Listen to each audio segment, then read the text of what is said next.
Hi, everybody. I'm Lynn Hinderaker, and this is Wow Biz Weekly, Omaha, Nebraska's only local business news magazine podcast, not a broadcast, available only on the internet, obviously, at wowbiztv.com. If you're watching this, you're watching wowbiztv.com. Thank you for coming to the site. It's real easy to hit a button and forward the site, get people that you know and people in the local business community to come to this website. It's not just a news program. It's not even just a video. It's a movement. I'm so grateful to have you here today, and I'm very grateful in particular to Creighton University and the College of Business Administration. They've done an incredible job working with our production team, Dan, who puts the video team together. I want to recognize one more time, I know I've said thank you to him a number of times, but I'd like everybody in the room, because we've got a wonderful live audience here today, to recognize Sharice Williams and Stephen Michael Kelly from the College of Business Administration. Give them a round of applause. Yeah! Absolutely.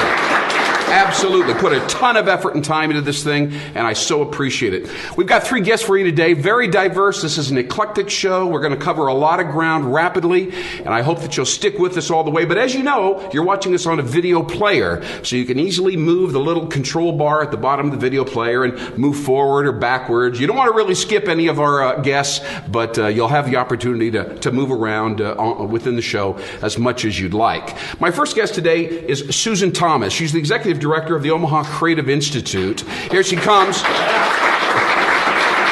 Hello. How are you, dear? It's great to see you. Morning. My pleasure to have you here. And it's no accident that you're here, by the way, because I believe, personally, that creativity is the single most important dimension or aspect of business today, especially in 2012, 2013, as the world is kind of ramping up and coming out of this recessionary malaise. So tell me a little bit about your background and what your take on creativity in business really is. Well, my background is I worked on Wall Street when I got out of college in sales and trading. I got an MBA from Harvard.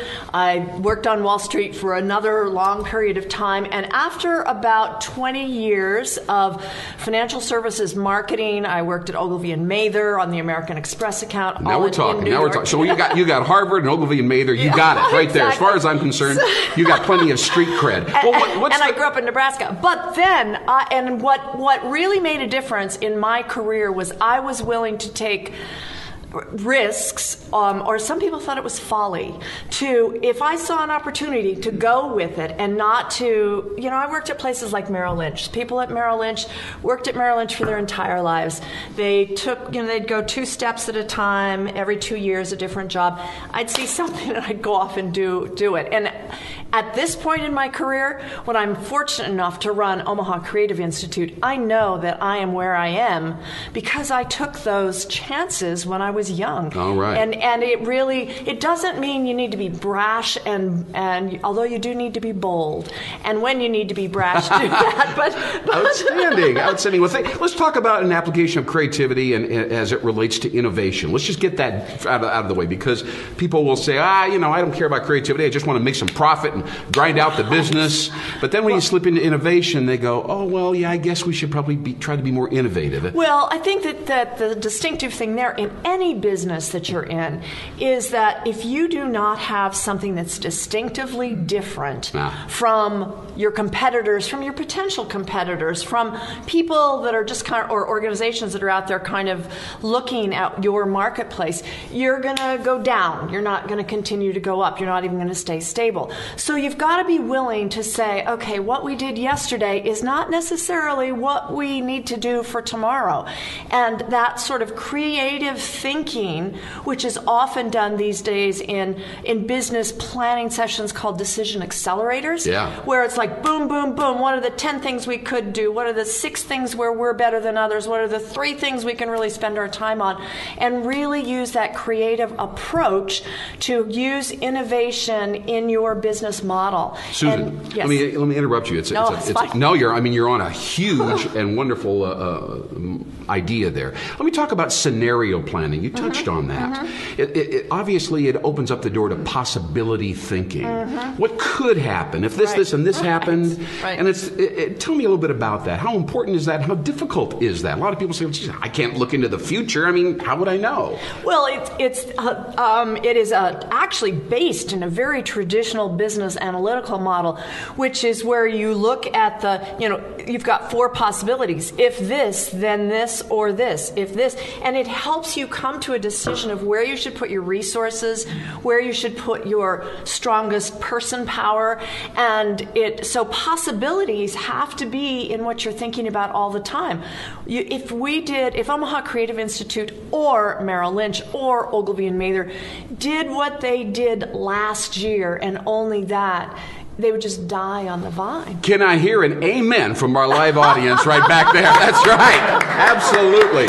Absolutely. Thank you so much for sharing this with me. Let's talk a little bit about teamwork as we begin to wrap up here. What does creativity have to do with teamwork and people being interdependent and getting something done together? I've seen so many committees kind of devolve to the lowest common denominator. No it's kidding. like, well, Harry doesn't get it, so we're going to have a couple more meetings before he gets it. Tell me how creativity can infuse those kinds of situations. I think that we have had the great opportunity to work with some of our largest local successful businesses here with specific teams from ConAgra, from Hy-Vee, from First National Bank. And they are groups of people with disparate points of view, with disparate backgrounds. Right. And they have their managers have the foresight to recognize that if we can bring everybody together and not just do a planning session, bring them together, do glass blowing. No kidding. Teach them all how to play the ukulele. We were talking about business here for a second, and now we're talking about learning the ukulele. Are you serious? Well, because if you're okay, so I'm an accountant and you're a marketing person. All right. You think that the way I look at things is just trying to stop you from doing what you're doing. Very good so far. Okay. I'm with you. Yeah, keep going.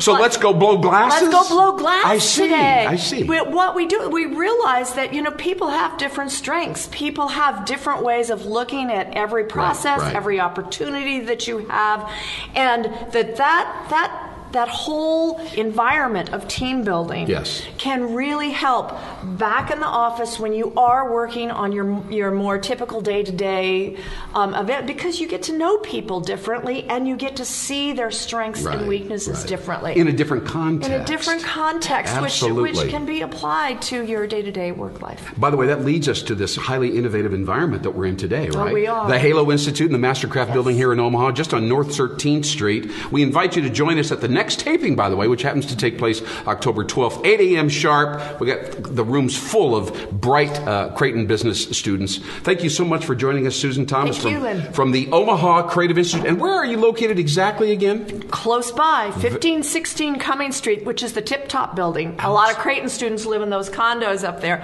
And we have a workspace within Alley Pointer Maquetto Architecture. Oh, sure. They have creative collaborators. There are 5 small business or organizational entities that work in there that are sort of invited to rent space, basically. But it means that we're a small group of 5, and there are 45 or 50 architects and interior designers in there, and we get that vibe while we're doing what we do, and they likewise get to the energy and the different kinds of ideas that come from our side. Okay. So, all right. Susan Thomas, how about a round of applause for Susan Thomas? The Omaha Creative Institute, thank you so much.